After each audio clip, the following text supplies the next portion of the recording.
السلام علیکم ورحمۃ اللہ وبرکاتہ۔ معزز خواتین حضرات، امام الانبیاء سید الانبیاء سید المرسلین خاتم النبیین کونین کے تاجدار محمد رسول اللہ صلی اللہ علیہ وسلم کی حدیث مبارکہ کا سبق مشکات المصابیح، جو کہ مختلف کتب سے لی گئی احادیث کا ایک بڑا خوبصورت گلدستہ ہے، اس میں سے کتاب الصوم یعنی روزوں کے مسائل، باب صیام تطوع یعنی نفلی روزوں کا باب 2061ویں حدیث کتاب میں اور 6ٹھی حدیث ہے باب میں۔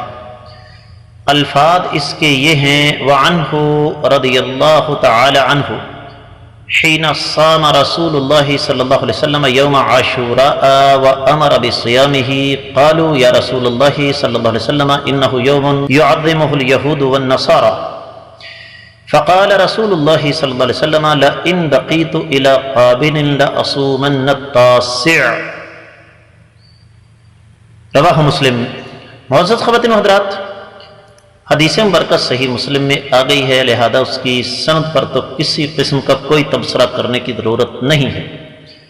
حدیث کے راوی سیدنا عبداللہ بن عباس رضی اللہ تعالیٰ عنہ، نبی کریم صلی اللہ علیہ وسلم کے جلیل القدر صحابی، آپ علیہ السلام کے چچا زاد بھائی، آپ کی زوجہ محترمہ سیدہ میمونہ بنت حارث کے بھانجے، اور وہ جلیل القدر صحابی جنہیں اللہ کے رسول صلی اللہ علیہ وسلم نے باقاعدہ طور پر دعا دی تھی: اللہم فقہہ فی الدین وعلمہ التأویل۔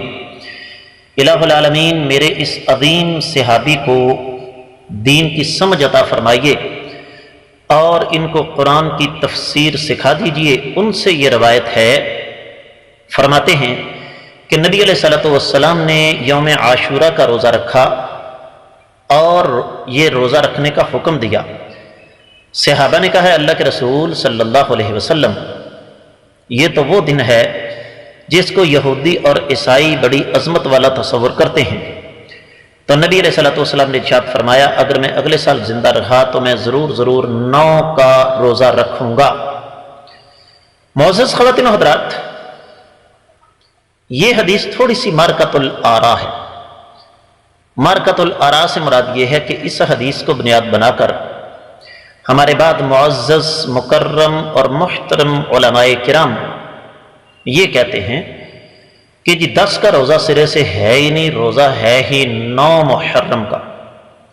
میں یہاں آپ کی خدمت میں یہ عرض کر دوں کہ جب کوئی مسئلہ حل کیا جاتا ہے تو تمام دلائل کو جمع کر کے کیا جاتا ہے کہ عاشوراء کا تعلق عاشرہ سے ہے اور عاشرہ کا معنی 10 ہوتا ہے۔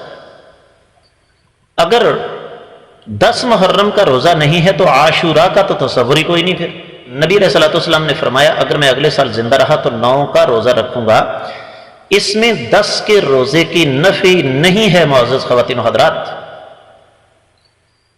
اور رہا مسئلہ یہ کہ یہود و نصارہ کی مخالفت، تو میں اس حوالے سے بھی آپ کی خدمت میں یہ گزارش کر دینا چاہتا ہوں کہ جب آپ نے 10 کے ساتھ 9 کا روزہ رکھ لیا تو یہود و نصارہ کی مخالفت تو ہو گئی۔ اب یہود و نصارہ اس دن کا روزہ کیوں رکھتے تھے یا رکھتے ہیں، واللہ اعلم، یہ انشاءاللہ بات آگے آئے گی، لیکن سر دست ہمارا موضوع کچھ اور ہے، اور وہ اس غلط فہمی کا ازالہ ہے کہ روزہ صرف اور صرف 9 کا ہے۔